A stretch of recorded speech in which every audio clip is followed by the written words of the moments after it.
Saran, au nord d'Orléans, construite en 1994, l'UTOM, l'unité de traitement des ordures ménagères. C'est ici que les camions Ben viennent décharger leurs collectes.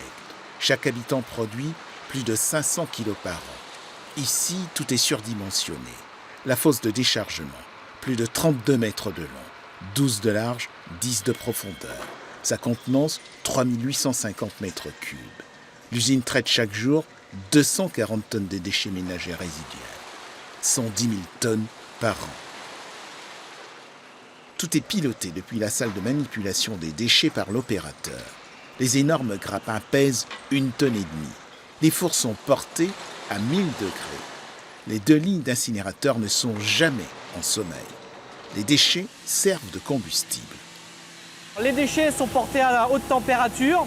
Cette température permet de chauffer de l'eau qui permet de produire de la vapeur qui ensuite produira de l'électricité.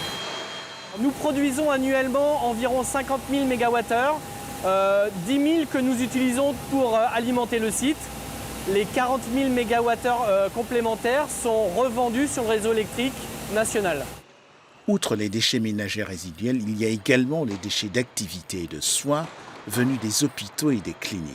Susceptibles d'être contaminés, ils sont manipulés avec précaution via un circuit parallèle. Le traitement des déchets produit par ricochet d'autres déchets. L'incinération, par exemple, produit des fumées réputées toxiques, d'où l'installation de filtres pour réduire leur nocivité potentielle.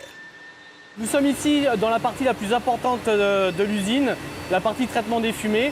On va injecter différents réactifs chimiques qui vont permettre donc de capter cette pollution.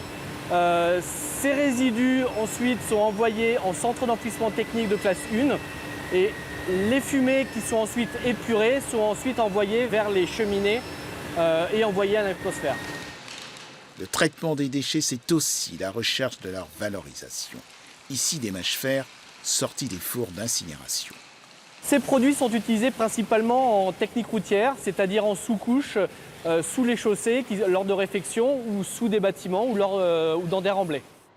Sur ce site, l'activité est permanente, 7 jours sur 7, 24 heures sur 24 et tous les jours de l'année.